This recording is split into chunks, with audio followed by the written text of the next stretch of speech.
Good evening, sir. My name is Vasudha Tyagarajan. I'm a law student, actually. Firstly, I would like to thank you for giving us such an informative talk on terrorism and Islam.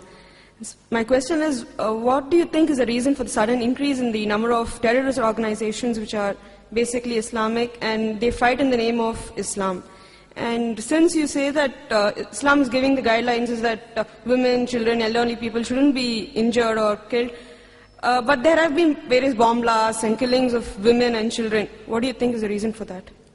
Thank you.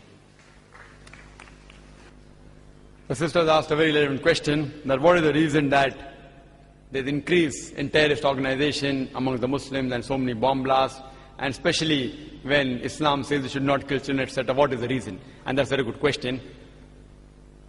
Personally, tell you again that personally I haven't met and interviewed any so-called 100% hardcore terrorist. I haven't met. But I can give the reasons, the logical answers why such thing may be happening. Number one, some people may really be terrorizing the innocent people. Some Muslims may be on the wrong track. They may not be following the guidance of the Quran. Like you have black sheep in every community. One of the number one terrorists of human history, who it is? It is Hitler. He has incinerated 6 million Jews. So can I blame Christianity for that? Hitler was a Christian. So I can't say because Hitler incinerated 6 million Jews, therefore Christianity says that you have to. He alone, if you add up all the terrorist organizations put together, I doubt whether they'll reach 6 million. One individual alone. Again, Mussolini. Mussolini is a Christian. So just because Mussolini killed thousands of innocent people, that does not mean I can blame Christianity for that.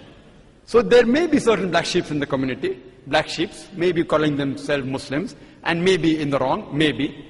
Point number two. It can be that there are people who are harassed. Like you asked me, that today there is no Indian fighting for the freedom of the country. Do you find any Indian fighting for the freedom of the country? No. But 100 years back there were several. So if you ask me, Brother Zakir, why did 100 years back there were many Indians fighting for the freedom? Because the British government ruled India. That's the reason people are fighting for their freedom. Today the British government has gone back. So no one is fighting for the freedom. So maybe these Muslims may actually be harassed. They may be being harassed. And you find this in several parts of the world, in Palestine, etc. That you find that maybe if you go to the history, if you go back to the history and you find that they have really been harassed. And if no one is coming out to help them, they are resorting to whatever means they have. Like the example which is given in the Bible, David and Goliath. The stone was sufficient. So who's to blame? We are to blame. We are to blame that we aren't going to the root cause of the problem. If there's a terrorist organization, we have to go and really find out what is the reason that they have resorted to terrorism. The only way we can solve this problem, just by killing them, these terrorists, it will not solve the problem. If you kill one, there will be 10 emerging. What we have to do, we have to go and find out what is the reason. Why are you resorting to this method? We have to go back to the root cause. It is like giving the example of Palestine. When Hitler incinerated 6 million Jews, the Jews were kicked out from Germany. And the Palestinians, they said, Ahlan wa sahlan, you are our cousins, come and join us. It is like I tell a stranger that if you have a problem, come and stay in my house. After a few years, he kicks me out of the house. And when I start making a noise outside my house, that see, these people have entered my house, so you call me a terrorist. Am I a terrorist? I have welcomed a person as a stranger, just as a human brother. I got him to the house. After a few months, he kicks me out, and when I say that I want my house back, you say that I'm a terrorist. Who's to blame? We are to blame. We are to blame. We have to find out that what is the cause of the problem.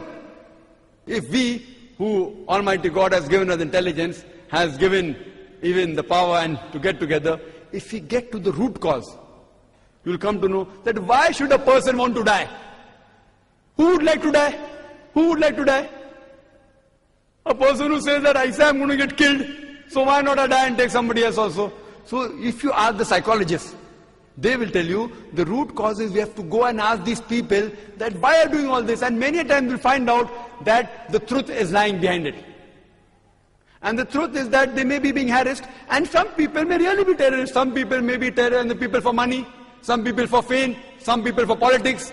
So I do agree, sister, that but majority what I feel that they are being troubled whether it be Muslim, whether it be Hindu, whether it be Christians, there has to be a backlash. If a person cannot bear whatever torture that he's undergoing, he resorts, the psychologists say, and I'm a medical doctor, I have done my studies in medicine, they have to retaliate. It is human nature. So why should a person who would not like to raise a finger, would like to carry a gun in the hand? Why? So what we have to do, we have to find the root cause and try and solve this problem. That's the only way we can see to it that these terrorizing the innocent people will stop and all human beings can live together as one brotherhood.